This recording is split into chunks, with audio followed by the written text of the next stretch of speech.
शलोम शलोम शलोम। प्रभु यीशु मसीह नासरी के नाम में आज का ये नया दिन पवित्र आत्मा जो हमें सिखाना समझाना चाहते हैं वो अति महत्वपूर्ण है, बहुत ज़्यादा आधार है वो। तो आज उसमें से सीखेंगे। तो शुरुआत करते हैं। प्रभु यीशु ने, हमने देखा है पवित्र शास्त्र में लिखा है, 5 रोटी और 2 मछली ली और धन्यवाद करके तोड़ी। यही लिखा है। धन्यवाद करना क्या है? धन्यवाद करके तोड़ी और वो मल्टीपल हो गया, बहुतायत में हो गया, आशीषित हो गया। पर जो किया गया काम या बोला गया, धन्यवाद करके तोड़ी। तो आज धन्यवाद समझ लेते हैं कि धन्यवाद करना क्या होता है, धन्यवाद कहना क्या होता है, बोलना क्या होता है और धन्यवाद की भेंटें क्या होती हैं। इस हिस्से को हम बहुत सरल तरीके से समझ लेना इसलिए ज़रूरी है कि अगर हम चाहते हैं वो तमाम कंगाली, दरिद्रता, रोग, रुकावट, असफलता और निरंतर पिछड़ना, उन्नति नहीं होना किसी भी क्षेत्र में, उसके कारण ये तो है ही। हम आगे जाएंगे इसको सीखने के पहले कि हमारी मनसा क्या है, हमारी भावना क्या है, हमारी इच्छा क्या है धन्यवाद के प्रति। या हम रटा रटाया शब्द बोलते हैं, या हम उससे जो हम पर कृपा बोलो, दया, उपकार, जो शब्द आपको लगता है, करुणा, एहसान, अगर आप मानते हैं कि आप पर हुई है तो ये अत्यंत खुशी की बात होना चाहिए कि अगर आपने मान लिया। तो पहला तो क्रूस है जिस पर हमारे पापों के लिए बलिदान होकर वो अपना लहू और मांस दे दिया। याद रखना, दे दिया से 2 तो दिया जाएगा, ये भी याद रखना। और हमने स्वीकार कर लिया और हम मसीही हो गए, उसका नाम का बपतिस्मा ले लिया और अब जीवन यापन कर रहे हैं संसार में। धन्यवाद हर दिन कह रहे हैं, बोल रहे हैं। जितना भी समय बीता, परमेश्वर के सामने बहुत सी चीज़ें, अपने दुख सुख परेशानियां रखी गईं लगातार, और परमेश्वर ने मसीहों के लिए ये सब कुछ करा। उसने जब अपना इकलौता बेटा दे दिया तो ये सब कुछ करा। मनुष्य ने क्या करा? वो मसीहियों ने क्या करा या क्या कर रहे हैं? धन्यवाद बोल रहे हैं, धन्यवाद दे रहे हैं। देना क्या होता है? हमने शुरुआत की है कि धन्यवाद करके तोड़ी। आकाश की ओर देखा, धन्यवाद करके तोड़ी। ये मैं फिजिकली नहीं ले जा रहा। क्या मतलब है? कहाँ देखना, यीशु कहाँ देख रहे हैं? तो जीवन में इतनी सारी खुशियाँ जब दी गईं, याकूब कहता है, परमेश्वर से प्रतिज्ञा और संकल्प करता है कि जो कुछ तू मुझे देगा उसका मैं 10 मांस दूंगा। ये धन्यवाद है, ये धन्यवाद की भेंट है। जो कुछ तू देगा उसका मैं 10 मांस दूंगा। सिर्फ एक ही बात का नहीं, जो कुछ। देखिए, आज आप धन्यवाद कहना, बोलना और धन्यवाद की यहाँ भेंट और धन्यवाद का औचित्य, जो प्रभु यीशु ने धन्यवाद कहे हैं, ये पूरा जब आप सुन लेंगे तो समझ जाएंगे कि वो धन्यवाद के बाद मल्टीपल क्यों हुआ था, आशीषित क्यों हुआ था, रखा क्यों गया वो। ये बिंदु मैं जो बता रहा हूँ, देना। और हमारे जीवन में, मतलब मसीहों के जीवन में कितने बड़े बड़े काम होते हैं। हाँ, प्रभु को हमने धन्यवाद दे दिए। उसको प्रसन्न करने के लिए क्या दिए? जब उसने अपने भंडारों में से आपकी वो तमाम तकलीफ़ें, परेशानियाँ, रोग बचा लिया, मरते मरते एक्सीडेंट, नाना प्रकार की गवाहियाँ देते हैं। पर परमेश्वर को भेंट में क्या देते हैं? क्योंकि हृदय, मन, विवेक में इच्छा ही नहीं है। हाँ, धन्यवाद दे दिए हमने, घुटने टेके धन्यवाद दे दिए। वो धन्यवाद देना है, वो धन्यवाद बोलना है। धन्यवाद बोल रहे हो, धन्यवाद कह रहे हो, क्योंकि अंदर तो देने की इच्छा है ही नहीं। उसने तुम्हें दे दिया, जो कुछ तुमने चाहा, गिड़गिड़ाए रोए, दे दिया। हमने ले लिया, खुश हो गए, अच्छा हो गया और ढीठता और कठोरता का पैमाना देखिए कि प्रभु ने मेरे लिए ये कर दिया जो असंभव था, मैं प्रभु को भेंट चढ़ाऊँगा या चढ़ाऊँगी। ये उस हिस्से से मैंने वो एक दशमांश का बता दिया है कि दशमांश का वो 10वां हिस्सा नहीं है। अगर वो 2 घंटे 2.5 घंटे मानते हो तो 21 घंटे अगर प्रभु के साथ हो तो वाकई में आप दशमांश दे रहे हैं उसको सच्चाई से। यहाँ पर क्या हो रहा है, अंदर कोई खुशी नहीं है। आप अपने अगवे के थ्रू जिस भी कलीसिया में हो, जिस भी मिनिस्ट्री में हो, धन्यवाद की भेंट चढ़ाए क्या, अगवे के हाथ में रखे क्या, बताए क्या।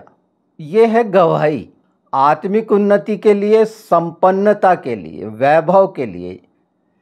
ये शुरुआत होती है और इसका परिणाम आप यूरोपियन कंट्री में देखेंगे कि वो धन्यवाद ही मुख्य इसीलिए माना गया कि जब जब आपका कोई फ़ायदा हुआ, उसकी मदद हुई, तो आपकी सोच, विचार, भावना, इच्छाओं में उसको भेंट चढ़ाना आया क्या? धन्यवाद की भेंट का याद है, जीवित बलिदान है। वो अपने शरीरों को जीवित बलिदान करके चढ़ाना, वो जीवित है ही नहीं वहाँ पर, अंदर कुछ सब मरा हुआ है लेने के लिए। इसीलिए उन्नति नहीं दिखती है, परेशानियाँ आती रहती हैं, कठिनाइयाँ आती रहती हैं, रोग आते रहते हैं, पर लालसा ख़त्म नहीं होती, लालच ख़त्म नहीं होता। लालच से प्रेरित जब ये कार्य करते हैं, धन्यवाद के मैं बहुत सारे नोट करा दूंगा, रेफरेंस जितने हैं 50 हैं बाइबल में, जिसे थैंक्स गिवन भी बोलते हैं, कन्फेस भी बोलते हैं, ये याद रखिए, और हिब्रू में इसे यादा बोलते हैं। ये प्रेजिंग है। अगर इंग्लिश में बोलते हैं थैंक्स, तो ये परमेश्वर की प्रशंसा करना है धन्यवाद की भेंटों के साथ। धन्यवाद की भेंटें, धन्यवाद देना बहुत अच्छी बात है, उसके उपकारों को अपने मान लेना बहुत अच्छी बात है, कहना बहुत अच्छी बात है, पर परमेश्वर को प्रसन्न करने के लिए क्या उसके सामने भेंट लेके जाते हो इन बातों की कि उतना बड़ा फ़ायदा हो गया, यहाँ तक मौत से बच गए, छुटकारा मिल गया, अधिकारों से वंचित होने से बचा दिया, उन्नति करा दी, जहाँ कोई उम्मीद नहीं थी वहाँ पहुँचाकर महिमा करा दी। धन्यवाद दे दिए हमने, घुटने टेके, धन्यवाद यीशु, पवित्र आत्मा, आपने ये काम कर दिए। बचाना बचाना बचाना, संसार की ये मानसिकता, अधूरी मानसिकता। अगर आपने धन्यवाद की भेंट नहीं चढ़ाए तो कुछ नहीं करे जीवन में। इसे एहसान फरामोशी बोलते हैं, यानी जो नुकसान हो रहा था उससे बचने के लिए मिन्नत, दुहाई देना, कराना चल रहा था। उसने दया कर दी, करुणा कर दी, नुकसान से बचा लिया, तो धन्यवाद कह देंगे बस। हाँ, हमने बड़ा भारी काम करा, बहुत बड़ा तीर मारा धन्यवाद कह के, है ना। इसीलिए हालात वैसे ही के वैसे ही हैं। शैतान देख रहा है उस हिस्से को कि मनुष्य कितना लालची और लोभी है, और हर समय आशीषों की तलाश में रहता है कि कहाँ से मिले। शैतान को इसमें कुछ नहीं करना पड़ता, खुद इंसान अपनी इस ढिठाई और कठोरता के कारण वंचित होता चला जाता है। कुछ बातें मैंने लिखी, यहाँ मैं पढ़ देता हूँ। धन्यवाद के साथ भेंट नहीं तो कुछ नहीं, आनंदित होकर स्वीकार, भेंट देनी हृदय के द्वारा, स्वीकार करना कि पूरी पूरी निष्ठा से स्वीकार। यानी 2 बातें, आनंदित होकर स्वीकार करना कि वो मेरे जीवन में जिसने ऐसा किया, और पूरी पूरी निष्ठा, मुझ पर कृपा हुई, या इससे संबंधित शब्द जो भी आप कह सकते हैं, तब धन्यवाद की भेंट होती है। क्यों? उन्नति, और ये मैंने सब बातें बता दी। तो सेवा करना बोलते हैं, अपना देना नहीं, सेवा करेंगे। लेने के लिए, आशीष लेने के लिए कितना बड़ा स्वार्थ है उससे, इसलिए है कि बचे, शरीर बचे, संसार की धन दौलत बचे, बाल बच्चे नौकरियों में सफल हों, अच्छा विवाह हो जाए, खेतीबाड़ी में अच्छी उन्नति हो जाए, नौकरी व्यापार में सफलता हो जाए, पर धन्यवाद जीभ हिला देना। जीभ हिलाते हैं, बस हिलाते रहिए जीभ, स्थिति नहीं बदलेगी। और ये पहली ही बार वो हनन्या और सफेरा का देखा आपने कि जब परमेश्वर को देने की बात आ गई कि सब कुछ देता हूँ, और जब ये बचाने लगे दोनों पति पत्नी, तो वही मौत, ये शारीरिक मौत तो दिखाई है, पर वही मौत जो धन्यवाद की भेंटें नहीं चढ़ा पाते, चढ़ाने की इच्छा नहीं रखते, उसके अनुग्रह का इनकार करते हैं, आशीष का इनकार करते हैं, जीभ हिला के धन्यवाद बोल देते हैं, और परिणाम इनके देख रहे हैं। जो ऐसा समझ गए हैं और पवित्र आत्मा के साथ कर रहे हैं, वहाँ तो आपको पूरी वो भजन संहिता 23 मिलेगा। हरी हरी चराइयों में बैठाएगा, सुखदाई झरने के पास ले चलेगा, कुछ नहीं होगा, कुछ नहीं होगा। किसको नहीं होगा? जिन्होंने उसे प्रसन्न किया। नहीं, हम तुझे प्रसन्न करने वाले बनना चाहते हैं। कहाँ पर? धन्यवाद कह कह के, जीभ हिला हिला के, महिमा और स्तुति बोल बोल के, सिर्फ बोल बोल के खुश करने वाले, चाटुकार बोलते हैं जिनको। और जहाँ पर जगह मिली, जिस भी कलीसिया मिनिस्ट्री चर्च में, वहाँ आपने क्या बोया? जहाँ नियम है तो ठीक है, महीने का ये दे रहे हैं, दशमांश दे रहे हैं, पर वो जो पास्टर है, वो अगवा है, जो घुटने टेकता है, आंसू बहाता है, आपके लिए प्रार्थना करता है, चंगाई हो गई, धन्यवाद देने, हाँ धन्यवाद दे देते हैं, चंगाई हो गई, धन्यवाद दे देते हैं। डॉक्टरों पर जितना बन पड़े खर्च करने में कोई दिक्कत नहीं, उसमें कर्ज भी ले लेंगे, पर वो अगवे के लिए उसके हाथ में भेंट रखना नहीं आया। उस परिवार का जो अगवे का है, उसका ध्यान नहीं आया। वो चाहे संपन्न हो पूरी रीति से, क्योंकि प्रभु के अगवे संपन्न है हर रीति से, उनको किसी बात की घटी नहीं हो सकती, कमी नहीं हो सकती। मैंने कहा ना, हाँ, जो दशमांश चुराते हैं या धन्यवाद और धन्यवाद की भेंट में अंतर नहीं पाते या जीभ हिलाते हैं, तो थोड़ा थोड़ा अब समझ में आ रहा होगा कि धन्यवाद दे के तोड़ना रोटी का, और वो बहुतायत में हो जाना और उसके बाद बच जाना। तो तोड़ने से तोड़ा याद आया होगा उस बुजुर्ग महिला का। प्रभु यीशु ने बोले, इसने अपना सब दे दिया, उसके पास 2 तोड़े, अपना सब दे दिया। उसके बाद क्या हुआ वो निकाल के पढ़ना आप। मैं तो मूल बात बता रहा हूँ कि धन्यवाद के जो भेंटे हैं, जो प्रभु को चढ़ाना है, गाना भी गाते हैं, तो धन्यवाद की भेंटें तब बनती हैं जब उसकी दया करुणा, जहाँ पर हम विवश होते हैं, कोई भी कुछ भी आसरा नहीं होता और प्रभु कार्य कर देता है, उसको पूरी रीति से स्वीकारना और उसे प्रसन्न करने के लिए अगला कदम। आपको मालूम है, शुरुआती इज़राइल में वो गैतसमनी याद आता होगा, जहाँ पर प्रभु प्रार्थना कर रहे थे, जहाँ उनका पसीना लहू बन के टपक रहा था। वो गैतसमनी, जहाँ वो दबाए जा रहे थे, जहाँ गैतसमनी मतलब दबाया जाना, बीजों का तेल निकालने के लिए, जैतून के बीज। तो जो बहुत कमज़ोर रहते थे, नहीं कमा पाते थे, वो पेड़ के नीचे जाके जैतून को उसका संग्रह करते थे, इकट्ठा करते थे, और वही प्रभु के भवन में लाते। कुछ भी नहीं रहता था तो प्रभु को देने के लिए इच्छा रहती थी। जब तक वो इच्छा पैदा कैसे होती है, और वो इच्छा क्यों नहीं है मनुष्य में? क्योंकि वही जो लोभ और लालच से वो उसकी जो मौत हुई है, जो नहीं कर रहे हैं ऐसा, वो जान लीजिए कि विवेक, हाँ बिल्कुल, बहुत प्रभु दया करेगा, करुणा करेगा, पर छूछे हाथ कैसा कर रहे हो सर्वशक्तिमान की संतान होकर, उसके वारिस होकर मसीही कहलाते हो, भिखारी बने हुए हो, सब दे दिया है। जो संतुष्ट हो गए हैं वो जान रहे हैं कि संतुष्ट क्यों हुए। अपना जो कुछ वो 2 दमड़ी दे दी उस बुजुर्ग महिला ने। बुजुर्ग महिला की बात है यहाँ पर। 2 दमड़ी, मैंने बताया ना कमाने के लिए कितना लगता होगा। मैंने बता दिया ना, जिनके पास नहीं था तो वो बटोरते थे पेड़ के नीचे से, और पर देते थे। याकूब ने बोला, जो कुछ तू मुझे देगा उसका 10वांश दूंगा। अगर एक लिस्ट निकाल के बैठोगे अपने घर में प्रभु के बड़े बड़े कामों के, तो हो सकता है कि अभी याद भी ना आए।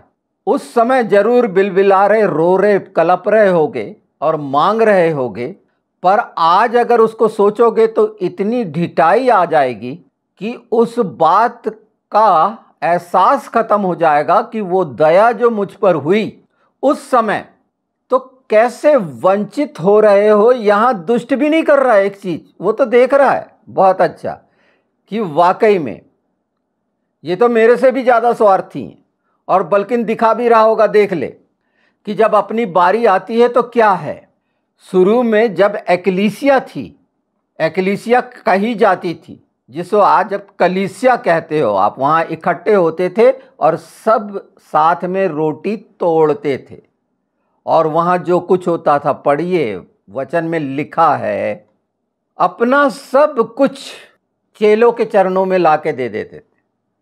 उसी समय जो घटना घटी थी हनन्याह और सफीरा वाली, तो जो हनन्याह और सफीरा वाला ग्रुप है वो कितना बड़ा है अंदाज लगा सकते हो। और जिसने प्रभु के चरणों में रख दिया वो लेना चाहता है क्या? उसने तो शुरू से बोला कि तुम मेरे को जो चढ़ाते हो, काणे भेड़े लंगड़े लूले तो सोच सोच के अगर दे भी रहे हैं तो सोच सोच के। कई लोग अपना मुट्ठी दान हर दिन का निकाल के देते हैं, कितनी खूबसूरत बात है। उनके अनाज भंडार भरे रहते होंगे निश्चित यीशु के नाम में, कि हर दिन हम जो खा रहे हैं उसमें से हम प्रभु तुझे दे रहे हैं। अगर वो सच्चाई से दे रहे हैं, किसी लालसा से दे रहे हैं तो एक अलग बात, विवश होके दे रहे हैं, दबाव में दे रहे हैं तो एक अलग बात, और प्रेम और पूरी पूरी निष्ठा से, पूरी पूरी मनसा से इस बात को समझ कर दे रहे हैं तो निश्चित वो परिवार वैसा ही होगा जैसे वो सारपत के यहाँ हमेशा तेल और आटा रहा। यह आशीष का वो हिस्सा है। जब इसमें लगातार बढ़ते रहेंगे तब समझेंगे कि प्रभु यीशु ने धन्यवाद देकर दिया, ऊपर देखा और रोटी तोड़ दी और बांट दी। कितनी बड़ी घटना है। बाप ऊपर से देख रहा है, 5000 की भीड़ है, 5 रोटी है, 2 मछली है, बढ़िया पकी पकाई। कच्ची मछली तो नहीं खाए होंगे ना, बढ़िया भुंजी हुई भुंजी खाते थे उस समय। और जब रोटी आई है तो नमक लगी हुई आई होगी डेफिनेटली, उसमें मिर्च विर्च टेस्ट तो होगा कि उठाए और ऐसे ही खा लिए। ऐसे तो नहीं थे ना कि साथ में नमक और मिर्ची लेके गए थे। धन्यवाद की ये भेंटें पूरी पूरी ईमानदारी और सच्चाई से, जब पूरे समर्पण के साथ, तो ये पवित्र आत्मा के द्वारा होता है। और अगर ऐसा नहीं कर पा रहे हैं तो आप पवित्र आत्मा से वंचित हैं, उस हिस्से में पड़े हुए हैं जो संसार और शरीर से प्रेरित है, और उस लाभ से वंचित हैं जो परमेश्वर ने ठहराया हुआ है अपने स्वर्गीय स्थानों के द्वारा, जो ठहराया गया है। तो जब हम ऐसा करते हैं, उस बात को जाने समझें कि ये क्या है। पवित्र आत्मा के बिना नहीं है, हम इससे आगे चलेंगे। हाँ, तो हम सीख रहे थे इस बात को कि ये चीज़ें पवित्र आत्मा के द्वारा होती हैं। अगर जीवन के द्वारा इन सच्चाइयों को, जो कि नहीं किया जा रहा है, इंसान शरीर में है, शरीर की लालसाओं और अभिलाषाओं का दास है और वो उसमें बने रहना चाहता है, इसीलिए वो मरा हुआ है। निश्चित उसने प्रभु यीशु को स्वीकार किया है, निश्चित वो प्रार्थना, आराधना और उपास सब कुछ करता है, पर उसके पीछे छिपा हुआ स्वार्थ है उसका। वो चालाकी और धूर्तता और कपट का, भले और बुरे के ज्ञान का और पवित्र आत्मा का वहां काम नहीं है। नहीं तो आप बहुत अच्छे से समझ सकते थे, बहुत अच्छे से जाना जा सकता था कि जब प्रभु यीशु ने रोटी ली और उसे तोड़ा आकाश की ओर देखकर और सिर्फ धन्यवाद कहा और वो आशीषों में परिवर्तित हो गई स्वर्ग से इस पृथ्वी में, तो धन्यवाद करके तोड़ा का सही मतलब क्या है कि जीभ हिला दी, धन्यवाद धन्यवाद धन्यवाद। वो जो तोड़ा रोटी जो उसके हाथ में थी और उसे उसने दे दी। जहां बोला गया है दो तो दिया जाएगा, मैं बार बार हमेशा कहता रहता हूं कि याकूब ने बोला जो तू मुझे देगा उसका मैं दसमांश तुझे दूंगा। ये लोग भिखारी, कंगाल, दरिद्र, कर्ज बजारू, रोगी और नाना प्रकार की कठिनाइयों में, असफलता में पड़े हुए क्यों हैं? इनकी उन्नति क्यों नहीं है? ये धन्यवाद मुंह हिला रहे हैं, ये अपनी जीभ हिला रहे हैं कि हम धन्यवाद दे रहे हैं। बिल्कुल दे रहे हो, क्योंकि ये सबसे आसान लगता है और समझ रहे हो कि उसके लिए धन्यवाद की का स्तर धन्यवाद की भेंट से है। और भेंट जब दोगे धन्यवाद की, जब ये मानोगे कि परमेश्वर ने तुम्हारे जीवन में बड़े बड़े काम किए हैं, तुम्हारे चरवाहे या अगवे जो तुम्हारी कलीसिया और चर्च में हैं, तुम क्या कर रहे हो? और शैतान को यहां काम करने की जरूरत ही नहीं है, क्योंकि वो कठोरता और ढीठता है कि हम सिर्फ धन्यवाद के लिए जीभ हिला दें, महिमा स्तुति के लिए जीभ हिला दें। सोचो ना कितना स्वार्थ है।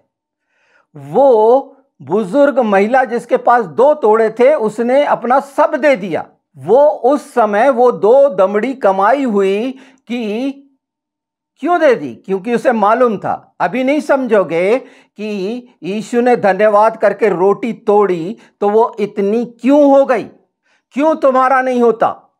संसार में आज देखो, इंडिया के अंदर देखो ये हाल। यूरोपियन कंट्री में तो इस बात को धन्यवाद देना समझते हैं। धन्यवाद सिर्फ यादा नहीं है, कन्फेस करना है, स्वीकार करना है निष्ठा से कि ये मेरी मदद हुई, मुझ पर दया, कृपा, करुणा जो बोलो वो हुआ।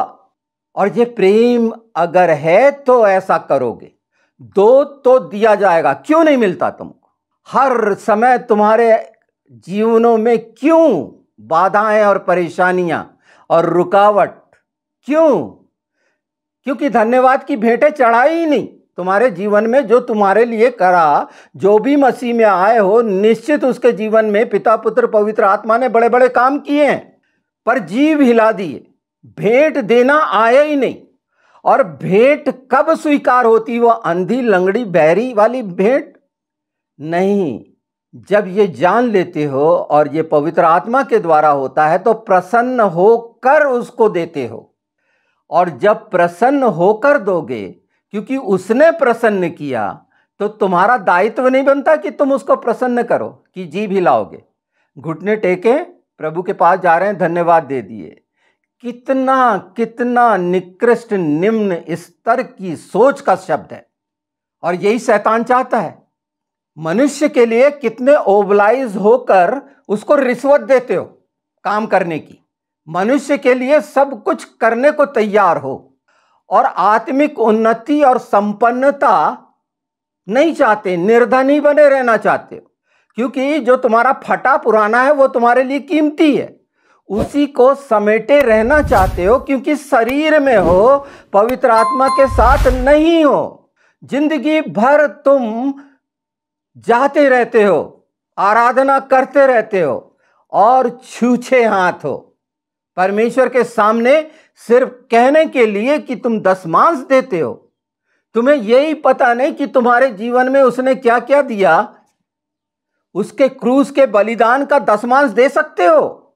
अपना जीवन दे दिया, अपने जीवन का दशमांश निकाल के देना आया क्या हर दिन ईमानदारी और सच्चाई से?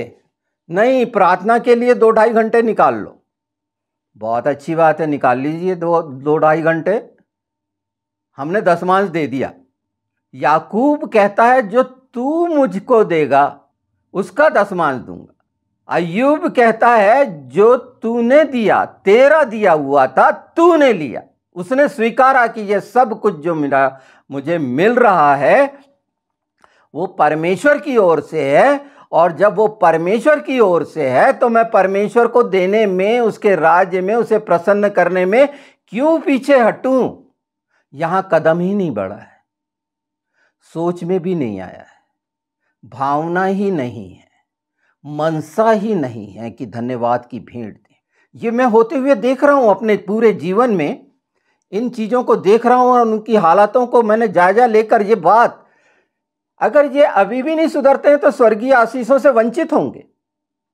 ये कहने को प्रभु यीशु को स्वीकारे हैं क्योंकि ये डरे हुए हैं कि हम रोग और नाना प्रकार की बीमारी और परेशानियों से बच जाएं।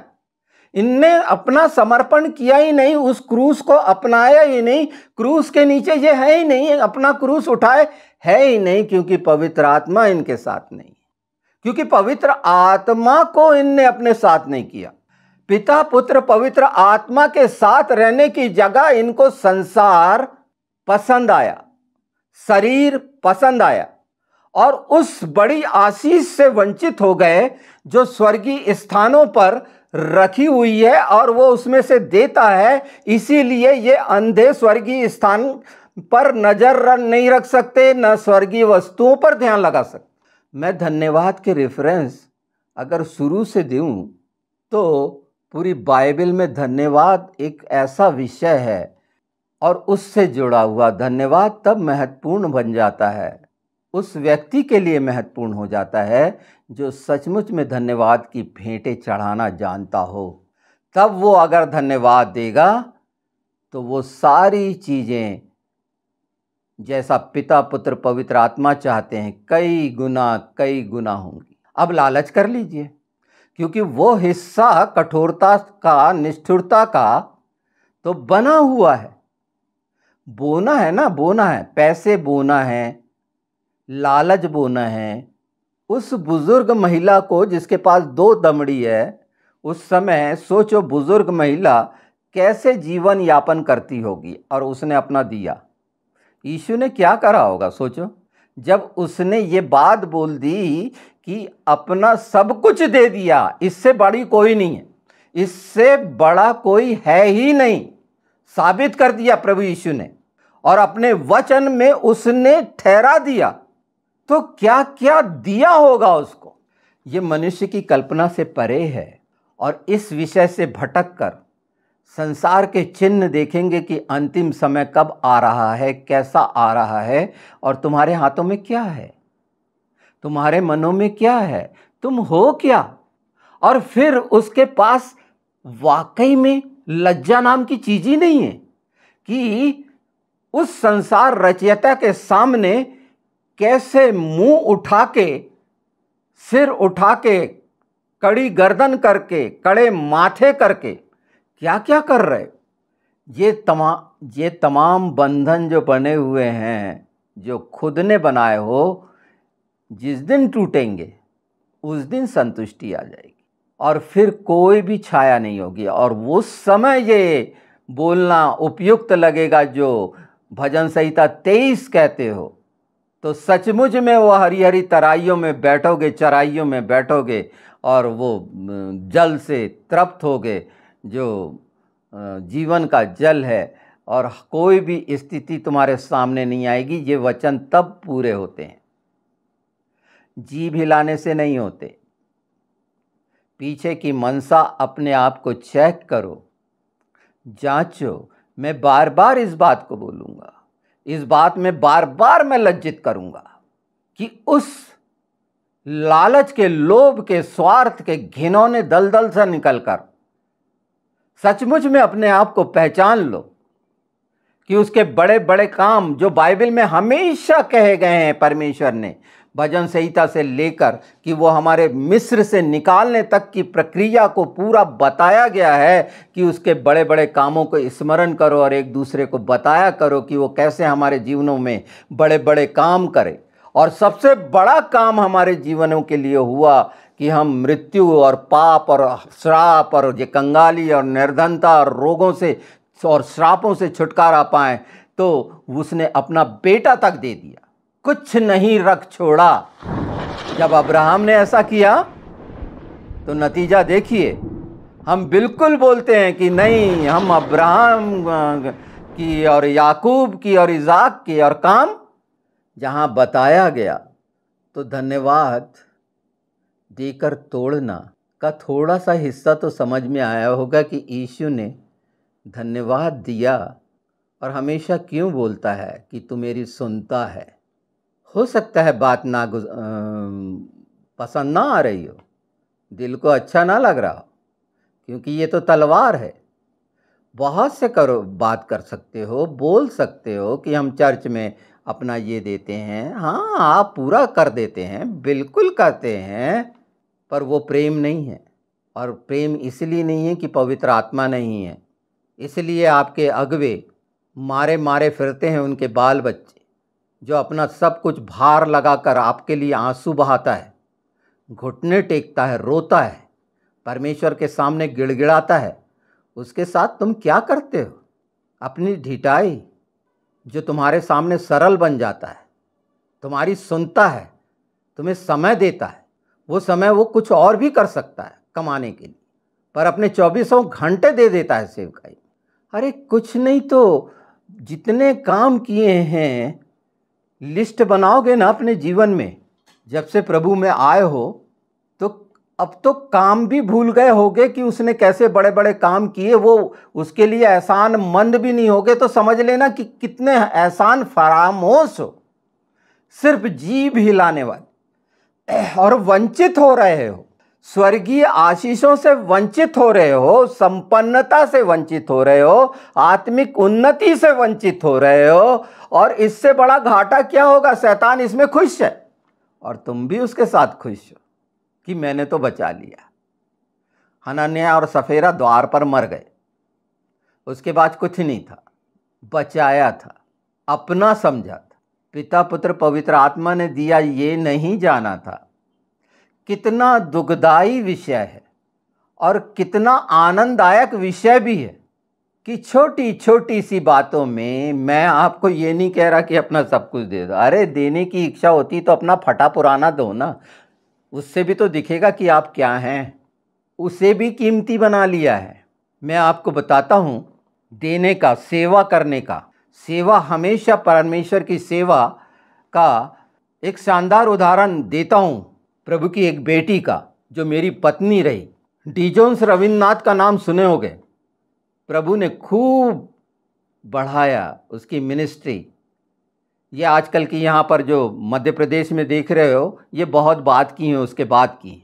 डी जोन्स रविन्द्रनाथ ने मेरी पत्नी को अपनी बेटी माना, क्योंकि उसका जीवन था ऐसा। ऐसी बेटी नहीं मान लिया जिसने 3 साल तक सिर्फ चाय में अपना जीवन बिताया और नौकरी की, किसी के पास नहीं गई। छिंदवाड़ा में वो ट्यूटर थी, पता करना, रेणुका विल्सन। जीवित सच्ची गवाही बता रहा हूँ, अब आपको सीखो। हर साल उसने एक जवाबदारी ली, सेवा की डी जोन्स रविन्द्रनाथ के लिए। मेरी बात हुई है डी जोन्स रविन्द्रनाथ से मेरी अंतिम समयों में, उन्होंने मुझे बुलाया था। उस समय मेरी माँ प्रभु में सोई थी और मैं करीब 50 दिन तक कुछ भी निराहार रहा था, कुछ नहीं, चाय भी कड़वी लगती थी। उस समय उनका ऑफ़र मिला था। उसके कुछ दिन बाद, 3 दिन बाद शायद, वो प्रभु में सो गए थे। कमिंग सून, जल्दी आ जाओ, जल्दी आ जाओ, वो मुझे बार बार कह रहे थे। मेरी पहली बार बात हो रही थी बालाघाट में, जब उनका पहली बार कार्यक्रम करवाया था आमोस ने। उस समय मददगार के तौर पर मैं था वहाँ पर, जबकि मैं नहीं जानता था डी जोन्स रविन्द्रनाथ को। कॉलेज के ग्राउंड में कार्यक्रम हुआ था और मुझे इन चीज़ों में इंटरेस्ट भी नहीं था, मतलब ही नहीं था मेरे माता पिता के कारण, पिताजी के कारण मैं चले गया था वहाँ। पर वहाँ जो इन लोगों ने मुझे ऑफ़र करा, ये सब लोगों ने कि आइए मंच पे, नहीं, मैंने कहा आप अपना काम करिए। तो मैं अपनी पत्नी की बता रहा था कि वो डिजोन्स रविन्द्रनाथ को लेटर लिखती थी जिसमें उनके कपड़े का ध्यान वो रखती थी, और उसमें साफ साफ सीरियल लिखा रहता था कि इतना पैसा इसके लिए, इतना पैसा इसके लिए, चाहे वो शर्ट पैंट कोट जो भी, शूज़ वगैरह सब, इतना इसके लिए, टेलर के लिए इतना। और आप ताजुब मानोगे, ये सच्चाइयाँ, वो पूरा पैसा डिजोन्स रविन्द्रनाथ जैसा बताया जाता था वैसा करते थे। एक चीज़ ये समझ में आई, ये सेवा की, बेदी की सेवा छिंदवाड़ा के चर्च के लिए उन्होंने ली, और जब भी परमेश्वर के पर्व आए तो बेदी के लिए जो कपड़े और वहाँ का सारा कुछ, जिस पवित्रता के द्वारा करना, टेलर के द्वारा जाके नागपुर से वो सबसे बेहतर कपड़ा लेना और प्रभु की बेदी को सजाना, ये प्रभु ने दिया था। उसे कितना दिया आप कल्पना कर सकते हैं। उसके पास कोई कमी नहीं। क्यों? पर सेवा का बताया कि आपने कभी संकल्प लिया क्या कोई सेवा का? प्रभु के भवन के लिए जहां पर जाते हो, आराधना करते हो, कोई संकल्प लिया क्यों नहीं आया? क्योंकि सेवा है ही नहीं, पवित्र आत्मा के मार्गदर्शन में है ही नहीं। वो ढीठता और कठोरता बनी हुई है, लोभ और लालच से त्रस्त हो, अपना स्वार्थ। क्योंकि कहां से निकले हो? जहां से निकले हो वो खून इसी बात को दिखाता है। तो अपने आप को पहचानो कि नए हो जाओ। बोलते हो नए हो जाएं, नए हो जाएं, बिल्कुल होइए। परमेश्वर ने सबके लिए, जगत के लिए अपना प्राण दिया। आप स्वर्गीय वस्तुओं का आनंद लेने में योग्य होंगे जब तक इस बात को नहीं समझेंगे। वहाँ की सारी आशीषों को उस मेज से लेने वाले बनेंगे, कहने वाले नहीं, जीभ हिलाने वाले नहीं। और धन्यवाद की भेंटें नहीं चढ़ाई तो आपने क्या चढ़ाया? सोचो। पता नहीं किसके जीवन में कितने सैकड़ों काम पिता पुत्र पवित्र आत्मा से कराए, उससे कराया आपने। आप निवेदन विनती करने वाले नहीं थे, आप ऑर्डर करने वाले थे। इसीलिए तो धन्यवाद की भेंटें नहीं दी उसको, क्योंकि आप उससे बड़े बन गए, एहसान करने वाले बन गए। अगर इस नज़रिए से देखेंगे तो एक दिन समझ में आएंगे कि धन्यवाद की रोटी तोड़ना क्या है और वो मल्टीपल बहुतायत में आशीषों में बदलना क्या है। वो जीभ हिलाना नहीं है। ये तो मैंने छोटे उदाहरण दिए। प्रभु के तो बड़े बड़े जो होते हैं, देखो ना, फॉरेन के तमाम लोग कैसे बांटते हैं, देते हैं, और क्या मस्त काम करते हैं। हाँ, अंतिम समय के लिए कोई चालाकी वाला कैसे बच जाऊं वाला हिस्सा तो है। बिल्कुल बचो ना, चालाकी की क्या जरूरत है। उसने वादा किया है, ईमानदार और आज्ञाकारी तो रहो। जिसमें उसने दिया देखभाल करने के लिए, आपके पास जितना है उसकी देखभाल करने के लिए, उसमें से देने में तकलीफ है। कौन लेना चाहेगा? मैंने तो कभी नहीं लिया, मैंने तो इनकार कर दिया, मुझे तो चाहिए भी नहीं। क्या पता किस भावना से प्रेरित होकर मेरे को दे रहा है, खिला रहा, पिला रहा है। अपने लोभ लालच का उसका मैं अपने जीवन में क्यों डालूं? मैं वैसे भी लोगों का नहीं खाता पीता। तो इसका मतलब ये ढीठता या कठोरता है। जब मेरे जैसे अति साधारण जिसके पास कुछ नहीं है, मैं दूसरे की चीज का लालच क्यों करूं? मुझे परमेश्वर ने जितना दिया मैं संतुष्ट हूं, और वो सर्वोत्तम है। मुझे किसी की बात की है ही नहीं कि मुझे फैलाना है। हाँ, मुझे सिखाने का बताया गया है, वो सच्चाई आपको बता रहा हूं, और उसमें मैं जानता हूं कि अंदर पूरा कोलाहल हो रहा होगा। ये चीजें मैं सिखा नहीं रहा हूं, पवित्र आत्मा के साथ होकर खुद सीखिए। ये मैं चिता रहा हूं, चेतावनी दे रहा हूं कि अगर चाहते हैं अपने परिवार, अपनी कलीसिया और अपने अगवे के, उनके परिवार के लिए, कभी सोचा उनके बच्चों के बारे में? जिन्होंने सोचा कर रहे होंगे, पर पूरी सच्चाई, निष्ठा, ईमानदारी से इस बात को जानते हुए कि ये सब कुछ मुझे प्रभु ने दिया है, इसीलिए मैं इसमें से दूंगा। ये अंतिम समय में पवित्र आत्मा के द्वारा इतना आवश्यक है, जो जरूरी था। फैसला आपको करना है। परमेश्वर की दृष्टि आप पर है। ज्ञान में भटकना है, खूब सुनिए, भटकिए, अच्छा लगना, पर उसके साथ तो रिलेशनशिप जब बनती है उसको प्रसन्न करने वाले, जी भी ला के धन्यवाद दे के, बिल्कुल अगर ऐसा भी कर सकते हो तो बहुत ज़्यादा चाटुकार हो। इतना तो समझते होगे, और उससे मैं तो वो तो शब्दों का भी उपयोग करना नहीं चाहता। पौलुस ने इस संबंध में बहुत कड़े शब्द बोले, पर अगर हमने सीख लिए तो ये मान के चलो वो एक क्षण में सारा कुछ बदल देगा। पर अगर लालच का एक हिस्सा, लोभ का हिस्सा, अभिलाषा का हिस्सा, परमेश्वर को मूर्ख बनाने का हिस्सा अगर है तो कोई उम्मीद नहीं रखो। एक दिन वो कह देगा मैं तुम्हें नहीं जानता। हर चीज़ का उसने इस पृथ्वी पर समय कर दिया है, रख दिया है, तो अनाज्ञाकारिता के लिए कुछ भी नहीं। मैं इसका दूसरा भाग भी करूँगा, दूसरा क्या तीसरा भी करूँगा। ये तो अभी मैंने नींव रखी है कि अभी धन्यवाद को समझा ही क्या है। अभी तो इस चीज़ को जानो ना। अभी तो हम सिर्फ धन्यवाद की भेंट के एक शुरुआती हिस्से में, अभी तो वो भी समझ में नहीं आया होगा कि वो धन्यवाद करके तोड़ी तो उसका मतलब क्या है, क्यों, उसके पहले क्या था ऐसा कि सिर्फ धन्यवाद कहा और ऐसा हो गया। अगर हम उसकी समानता और स्वरूप में यीशु के लहू और उसके मांस से नए हुए हैं तो निश्चित मांगना है तो ये बात में मांगिए कि इन बातों की समझ मिले कि परमेश्वर को प्रसन्न करें। आमीन।